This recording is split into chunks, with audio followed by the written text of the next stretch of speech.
Assalamualaikum warahmatullahi wabarakatuh. Salam sejahtera bagi kita semua, Bapak Ibu yang saya hormati. Pada kesempatan kali ini kita akan membahas tentang mengapa kurikulum perlu berubah. Sejak perjalanan pendidikan di Indonesia, saya mengenal beberapa nama dalam kurikulum kita yang terus berubah, mulai dari CBSA, cara belajar siswa aktif, kemudian KTSP, kurikulum tingkat satuan pendidikan. Kemudian tahun 2013 kita mengenal kurikulum 2013, dan di tahun 2023 ini kita mengenal kurikulum merdeka. Lalu mengapa kurikulum harus berubah? Nanti kita akan diskusikan, kita akan bahas bersama mengapa kurikulum harus berubah. Bapak Ibu, isu kekinian di dunia selalu berkembang. Permasalahan-permasalahan terkait dengan problematika kehidupan selalu berkembang. Apa saja isu kekinian saat ini? Yang pertama ada perubahan iklim global. Ini tentu akan berdampak bagi kehidupan kita jika kita tidak segera untuk menyikapi perubahan iklim global ini. Lalu isu teknologi digital, berkembangnya teknologi digital saat ini harus kita respon dengan cepat agar kita tidak hanya dalam perkembangan teknologi itu, tapi ini menjadi wadah kita untuk berkreasi. Lalu isu kekinian berikutnya adalah industri multinasional. Industri berkembang dengan cepat, berkembang dengan luas, bahkan perkembangan industri tidak hanya dari dalam negeri saja, tetapi sudah meluas ke lintas negara. Ini menjadi isu kekinian yang perlu kita bahas, kita respon dengan perubahan kurikulum.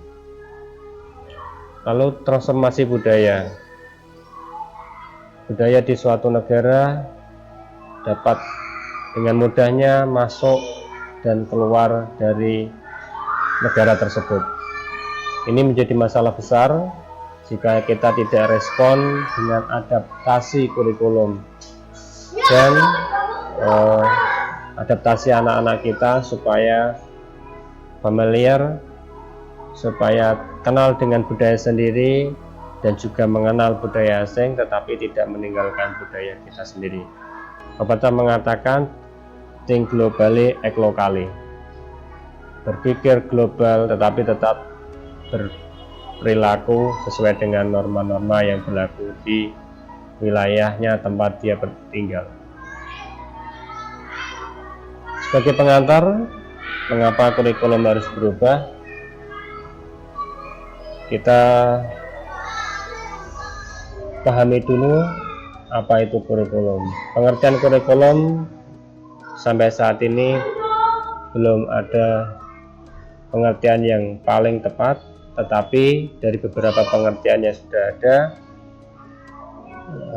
saya dapat mendefinisikan kurikulum merupakan bagian penting di dalam dunia pendidikan, karena kurikulum ini merupakan panduan dalam perjalanannya pendidikan untuk mencapai tujuan yang telah ditentukan di awal. Perubahan kurikulum akan membawa dampak perubahan besar terhadap perjalanan pendidikan di suatu sekolah, baik di bidang akademik maupun non-akademik. Selain itu, kompleksitas dunia pendidikan saat ini juga mengharuskan penyesuaian kurikulum, perluasan kurikulum, perubahan kurikulum yang lebih luas. Indonesia saat ini memerlukan kurikulum yang berkualitas untuk mendukung kemajuan bangsa. Kurikulum yang berkualitas merupakan kurikulum yang tepat sesuai dengan karakteristik sekolah.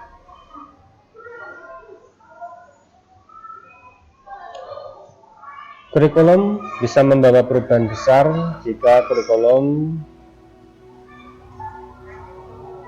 tersebut bisa memberikan dampak dalam sistem pendidikan. Jadi ibarat kurikulum ini sekolah ini bisa membawa perubahan besar bagi sistem pendidikan nasional, dimulai dari sekolah tersebut, dimulai dari jantung sekolah tersebut, yaitu kurikulum. Pendidikan tidak lagi terbatas pada aspek akademis saja. Jadi perubahan pendidikan tidak hanya menekankan pada kemampuan kognitif saja, tetapi juga keterampilan sikap. Perubahan kurikulum ini akan membantu siswa untuk beradaptasi dan menyesuaikan dengan dunia luar. Karena perkembangan dunia saat ini sangat cepat. Begitu cepatnya apabila kita sebagai guru, orang tua tidak merespon ini dengan menyesuaikan kurikulum, maka anak-anak hanya akan menjadi penonton saja, tidak menjadi aktor dalam perubahan dunia ini. Kurikulum yang mapan akan mempersiapkan siswa untuk menjadi pribadi yang sukses. Saya teringat dengan satu pepatah dari sahabat Nabi, yaitu sahabat Ali bin Abi Thalib, didiklah anakmu sesuai dengan zamannya. Kita memberikan pendidikan kepada anak sesuai dengan zaman anak itu nanti akan berkembang. Tidak tepat rasanya kita memberikan pendidikan sesuai dengan zaman kita, karena kondisinya sangat berbeda. Generasi sekarang hidup di generasi Z, sementara kita hidup di generasi X, sangat berbeda.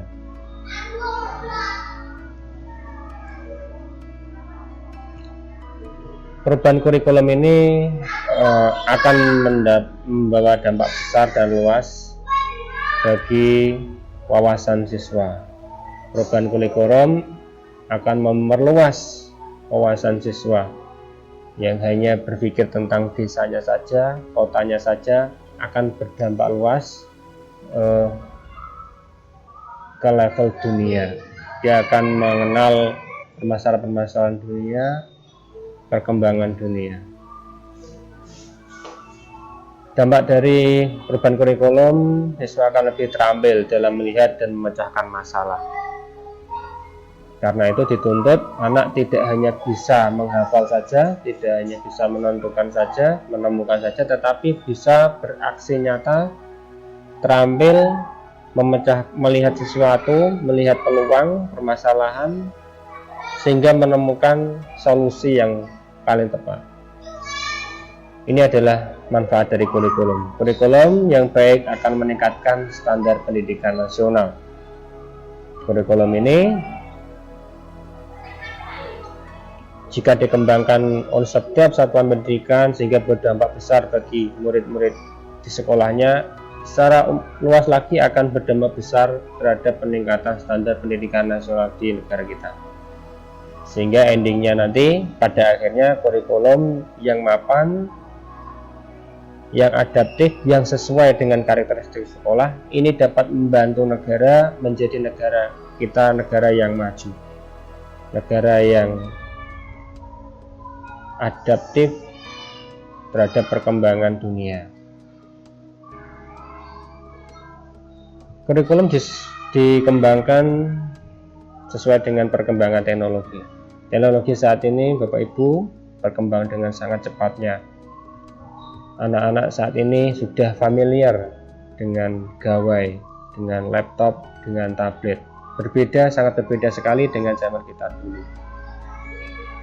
Anak-anak sekarang sangat dengan mudahnya mencari informasi, menemukan informasi, bahkan bermain, tidur, selalu ditemani dengan gawai. Ini menjadi tantangan besar. Jika kita tidak menyesuaikan kurikulum dengan perkembangan teknologi, akan menjadikan dampak buruk bagi kehidupan anak ke depan. Kita tidak mau anak-anak kita hanya menjadi pengguna saja, menjadi penonton dalam perkembangan teknologi. Kita ingin anak-anak kita ini kita bekali agar menjadi pencipta menjadi pemain, aktor dalam perkembangan teknologi. Oleh karena itu, dengan kurikulum ini akan membantu siswa untuk bisa bersaing nanti di era digital, di era milenial. Kurikulum yang terintegrasi dengan teknologi akan membuat siswa lebih baik dalam memahami dunia digital. Kurikulum yang lebih luas akan membantu siswa mengembangkan keahlian bagi dunia digital, seperti pemrograman. Bapak Ibu, di tahun-tahun mendatang akan hilang beberapa bahkan ratusan mata pencarian dan akan muncul mata pencarian baru yang menjadi sumber kehidupan nanti, yang menjadi sumber kehidupan siswa nantinya. Mungkin saja ke depan tidak ada lagi sumber mata pencaharian yang sekarang ditekuni oleh masyarakat kita. Seperti saja petugas tol. Waktu kita kecil dulu, kita ketika masuk ke jalan tol, kita selalu harus membayar pada orang yang menjaga tol. Sekarang tidak ada, semuanya digantikan oleh mesin. Ini adalah contoh nyata saat ini. Mungkin akan ada beberapa contoh-contoh lain yang nanti akan tergantikan seperti itu. Oleh karena itu, kurikulum harus mempersiapkan anak-anak kita menjadi pencipta, menjadi anak-anak yang siap menghadapi zamannya. Namun demikian Bapak Ibu, kurikulum ini tetap harus mengedepankan karakter budaya lingkungan setempat, karakter budaya bangsa ini harus tetap menjadi jati diri. Mengapa demikian? Karena karakter merupakan bagian terpenting dalam dunia pendidikan. Kurikulum yang baik melibatkan karakter akan membantu siswa lebih baik dalam kepemimpinan. Sikap-sikap, nilai-nilai yang luhur harus tetap menjadi prioritas utama agar terinternalisasi dalam diri siswa, meskipun budaya-budaya asing harus masuk terlalu tinggi, tetapi anak-anak kita tetap berjati diri sesuai dengan karakter bangsa. Karakter seperti apa yang kita inginkan? Kemandirian, kepercayaan diri, keulatan, dan lain-lain.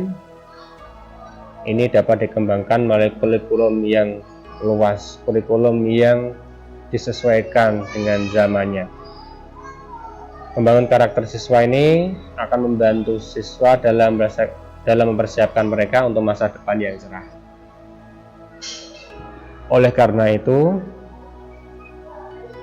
di dalam kurikulum Merdeka kita sisipkan proyek penguatan profil pelajar Pancasila yang kita kenal dengan P5. Apa saja aspek-aspeknya? Yang pertama ada beriman dan bertakwa kepada Tuhan Yang Maha Esa dan berakhlak mulia. Kita ingin anak-anak kita ini beriman, bertakwa kepada Tuhan Yang Maha Esa dan juga berakhlak mulia, santun, sopan, berkebinekaan global, bergotong royong, kreatif, bernalar kritis, serta mandiri. Untuk mewujudkan itu, sekolah sebagai satuan pendidikan yang paling ujung tombak harus menyusun kurikulum sesuai dengan komponen-komponen berikut. Ada beberapa komponen secara umum yang ada di dalam kurikulum, ada tujuan, konten, metode atau cara, serta evaluasi.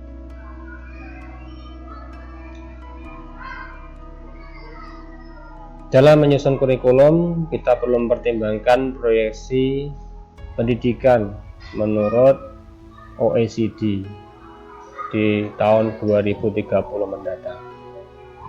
Jadi menurut Organization for Economic Cooperation and Development, pendidikan diproyeksikan di tahun 2030 anak-anak memiliki kognitif yang baik, selain itu juga memiliki sikap yang baik, memiliki keterampilan atau psikomotorik yang baik, dan tentunya memiliki internalisasi nilai-nilai jati diri sesuai dengan budaya yang dimilikinya.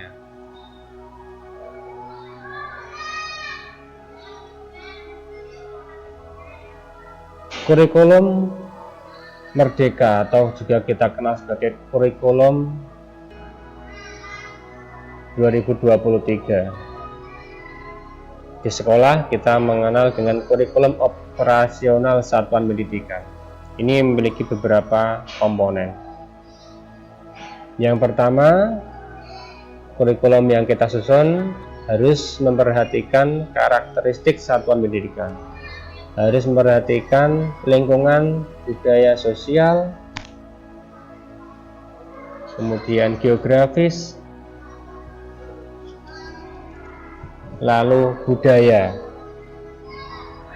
agar kurikulum yang dikembangkan nantinya sesuai dengan geografi, lingkungan geografi yang ada, sesuai dengan budaya yang ada di lingkungan tersebut, dan sesuai dengan kondisi sosiologis masyarakat di mana sekolah tersebut berada. Lalu yang kedua, kurikulum operasional satuan pendidikan ini harus memiliki visi, misi, dan tujuan yang akan dicapai dari sekolah tersebut. Oleh karena itu perlu pelibatan dari semua warga sekolah, dari komite sekolah, dari tokoh masyarakat, serta dari pemerintah daerah setempat. Lalu komponen KOSP yang ketiga adalah perencanaan pembelajaran. Perencanaan pembelajaran ini meliputi alur tujuan pembelajaran, asesmen, modul ajar, media ajar, program prioritas satuan pendidikan. Lalu yang keempat, komponen KOSP atau kurikulum operasional satuan pendidikan adalah pengorganisasian pembelajaran. Di sini diatur bagaimana muatan kurikulumnya, beban belajarnya, apa saja program intrakurikulernya, apa saja program ekstrakurikulernya, lalu tema apa yang dipilih dalam proyek penguatan profil pelajar Pancasila-nya. Dan yang kelima adalah sistem pendampingan.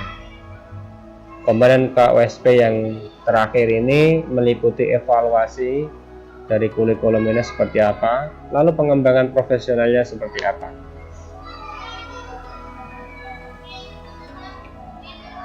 Bapak Ibu, dalam mengembangkan kurikulum di satuan pendidikan atau kita kenal dengan KOSP yang tadi komponen-komponennya sudah kita bahas,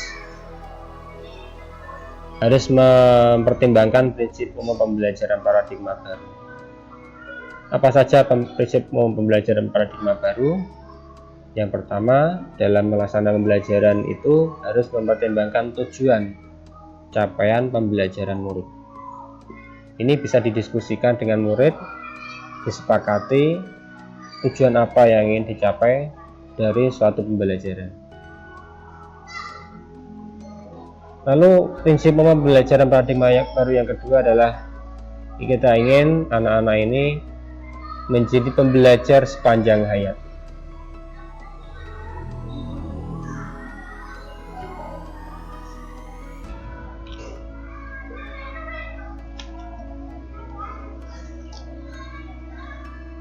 Ini dapat dilakukan dengan siklus inquiry.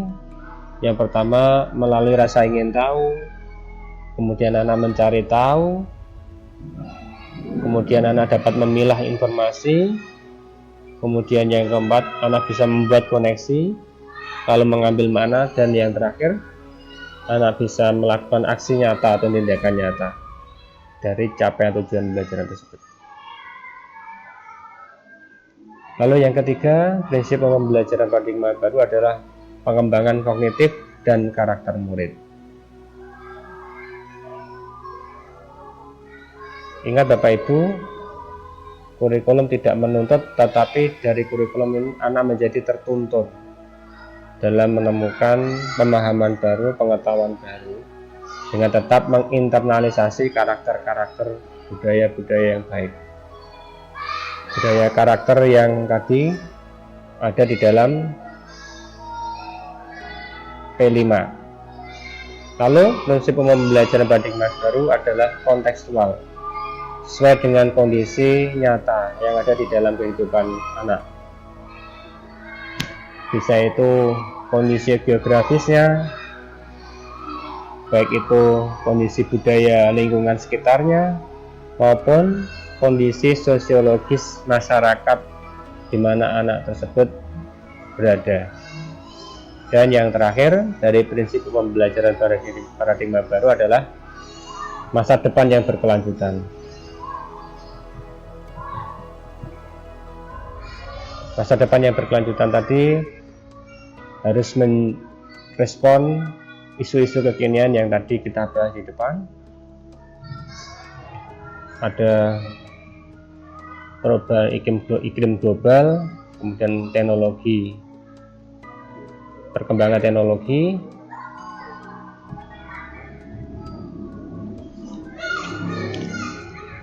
digital, kemudian industri multinasional, dan transformasi budaya. Bapak Ibu, demikian pembahasan tentang mengapa kurikulum harus berubah.